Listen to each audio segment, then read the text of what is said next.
మీ శ్రేయస్సు కోసం చేసే పూజలు, హోమాలు, యజ్ఞాలు ఇప్పుడు ఒక్క క్లిక్ దూరంలో వేదమందిర్.com. ఓం గం గణపతియే నమః. స్వర్ణలక్ష్మి నమస్తే అస్తు. పరబ్రహ్మ స్వరూపిణి రాజ్యం దేహి ధనం దేహి సర్వకామాంచ దేహి మే.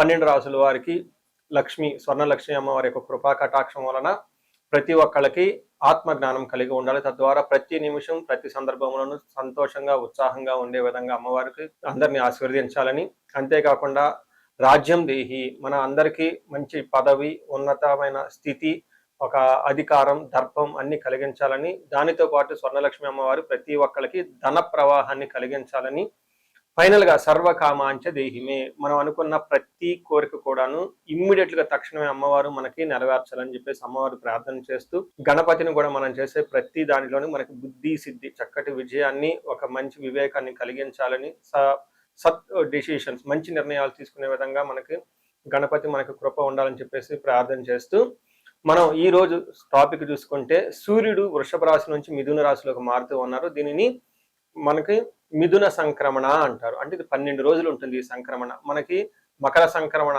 మకర రాశి ఎలానో ప్రతి నెల ఒక్కొక్క సంక్రమణ వస్తుంది. ఇప్పుడు రాబోయే సంక్రమణ మిథున సంక్రమణ అంటారు. ఇది 30 రోజులు ఉంటుంది. 15వ తారీఖు జూన్ నుంచి జూలై 15 వరకు ఉంటుంది. ఈ 15 రోజులు సూర్యుడు మిథున రాశిలో ఉండటం వలన ఏం జరుగుతుంది 12 రాశుల వారికి అని తెలుసుకున్నాం. అయితే ముఖ్యంగా సూర్యుడు మారటం వల్ల సూర్యుడు ఎలాంటి విషయాల్లో మనకి ప్రభావాన్ని చూపిస్తాడని తెలుసుకుందాం. సూర్యుడు వచ్చేటప్పటికి ముఖ్యంగా 8 రకాలైన అంశాలపైన ప్రభావాన్ని చూపుతూ ఉంటారు. ఒకటి, అందరూ బాగా గుర్తుపెట్టుకోవాల్సింది ఏంటంటే సూర్యుడు ఆత్మకారక అంటారు. అంటే మనకి సెల్ఫ్ కాన్ఫిడెన్స్, మనకి కావాలన్నా స్ట్రెంగ్త్, సోల్, ఆత్మబలం ఉండాలి, కానీ సూర్యుడు చక్కగా ఉండాలి. కాబట్టి సూర్యుడు ఆత్మకారకుడు. అలానే రాజ్యకారకుడు, ఒక పదవి రావాలన్నా, గవర్నమెంట్ అథారిటీ, అడ్మినిస్ట్రేషన్ పవర్, వీటన్నీ రావాలన్నా కానీ సూర్యుడు మనకి స్ట్రాంగ్ గా ఉండాలి. అలానే పితృకారకుడు, father related elders, mentors, boss, వీళ్ళందరినీ కూడా మనకి సూర్యుడే రిప్రజెంటేషన్ చేస్తూ ఉంటారు. యశస్సు, కీర్తి ప్రతిష్టలు, గుర్తింపు, కొంతమందికి గుర్తింపు ఉంటుంది ఏ పని చేసినా, కొంతమందికి ఏ పని చేసినా గుర్తింపు అనేది ఉండదు.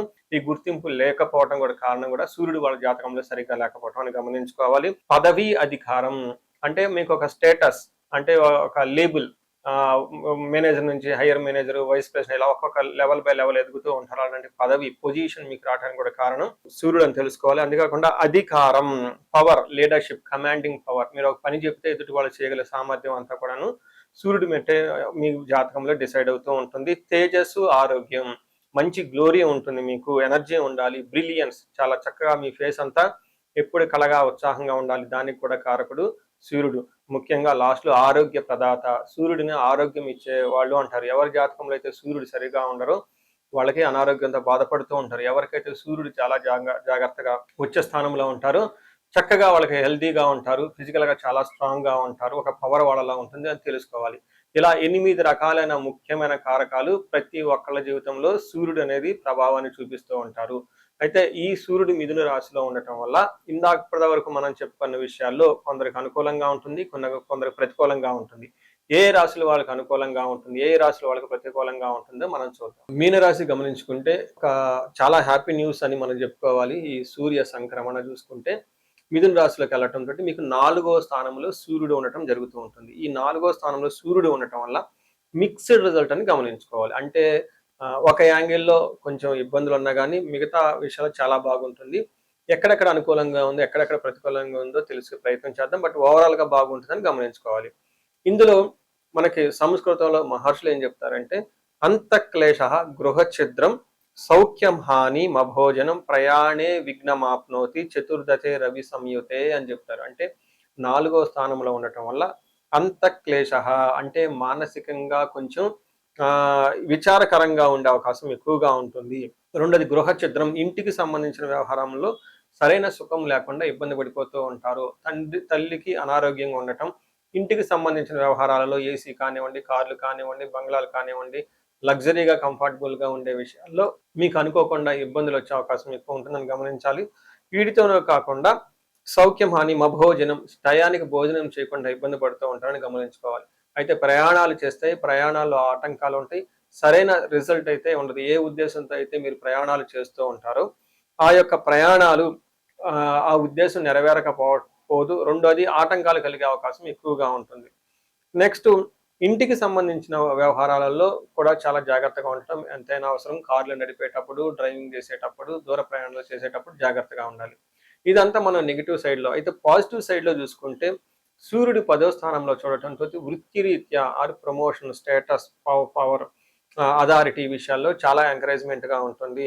వీటిల్లో గుడ్ అచీవ్‌మెంట్స్, అనుకున్న పనులన్నిట్లో కూడా చక్కగా సాధించుకుంటారని చెప్పుకోవచ్చు. డిజైర్ ప్రమోషన్, జాబులో అనుకున్న విధంగా ప్రమోషన్స్ వచ్చే అవకాశం ఎక్కువగా ఉంటుంది. అనుకున్న పొజిషన్‌లు అయితే ఖచ్చితంగా ఉంటుంది. ఎన్ఆర్ఐలు అయితే ఎవరైతే ఉంటారో ఇంటికి సంబంధించిన వ్యవహారాలలో, లేదంటే వాళ్ళు అక్కడ ఉంటారు కాబట్టి వాళ్ళ నేటివ్ ప్లేస్‌లో అనుకూలంతగా ప్రతికూలంగా ఉండే అవకాశం ఎక్కువగా ఉంటుంది. వాళ్ళు వృత్తిరీత్యా అక్కడ ఉంటారు కాబట్టి వాళ్ళు చేసే జాబుల్లో చాలా అనుకూలంగా ఉంటుంది. ఎవరైతే ఈ హెచ్-1బీ వీసాలకు కానివ్వండి, లేదంటే గ్రీన్ కార్డ్‌కి సంబంధించి లాంగ్ టర్మ్ సెటిల్మెంట్ చేసుకోవాలని ఎవరైతే అనుకుంటారో వాళ్ళకైతే అనుకూలంగా ఉంటుంది. సో చూసారు కదండి, మీరు ఏ ప్రకారంగా చూసుకున్నా కానీ ఈ రాశి వాళ్ళకి ఇంటికి సంబంధించిన వ్యవహారాలలో, అంతర్గత వ్యవహారాలలో కొంచెం ఆటంకాలు, చిరాకులు, పరాకులు ఉన్నా కానీ ప్రొఫెషనల్ మ్యాటర్స్‌లో చాలా చక్కగా దూసుకొని వెళ్ళిపోతారని మీరు గమనించుకోవచ్చు. ఈ రాశి వాళ్ళు మీనరాశి వాళ్ళు ఏలినాటి శని ప్రభావంతో చాలా ఎక్కువగా ఇబ్బంది పడుతున్నారు కాబట్టి ఇండివిడ్యువల్‌గా మీరు ఒకసారి జాతకం చూపించుకోవటం చాలా ముఖ్యం అని చెప్పేసి నేను భావిస్తున్నాను. మనం పరిహారాలు చూసుకుంటే సూర్యుడికి కొన్ని పరిహారాలు మీరు చేసుకునే పరిహారాలు కొన్ని ఉంటాయి. కొన్ని వచ్చేటప్పటికి బ్రాహ్మణ పండితులతో చేపించుకోవడం చాలా ముఖ్యం. కొన్ని క్షేత్ర దర్శనాలు కూడా చేసుకోవడం చాలా చాలా ఇంపార్టెంట్. ముందు ముఖ్యంగా మీ వంత సెల్ఫ్ రెమెడీస్ అంటారు. మీరంతా స్వయంగా చేసుకునే పరిహారాలు కొన్ని ఉంటాయి. అందులో ముఖ్యంగా చూసుకుంటే సూర్య నమస్కారాలు చేయడం చాలా ఇంపార్టెంట్. సూర్య అష్టకం చదవటము లేదా ఆదిత్య హృదయ స్తోత్రం చదవటం కూడా చాలా ఇంపార్టెంట్.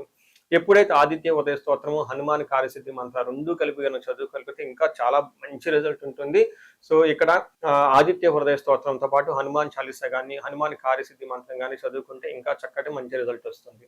సో ఇవన్నీ మీరు చేసుకునే మీ వరకు మీరు చేసుకోవచ్చు. ఇంకా టెంపుల్స్కి వెళ్ళేసి అక్కడ నవగ్రహాల చుట్టూ తిరిగి గోధుమలు కనుక దానం చేయగలిగితే, సద్బ్రాహ్మణులకి, సత్పురుషులకి చేయగలిగితే ఇంకా మీకు చక్కటి మంచి రిజల్ట్ వస్తుందని గమనించుకోవాలి. సో అది మీ వరకు చేసుకోగలుగుతారు. మీ ద్వారా కాకుండా కొన్ని సమస్య తీవ్రంగా ఉంటే పండితులను కలిసి, లేదంటే మా ద్వారా అపాయింట్మెంట్ తీసుకొని జాతక చక్రం కూడా చూపించుకొని చేపించుకోవడం చాలా ఉత్తమం.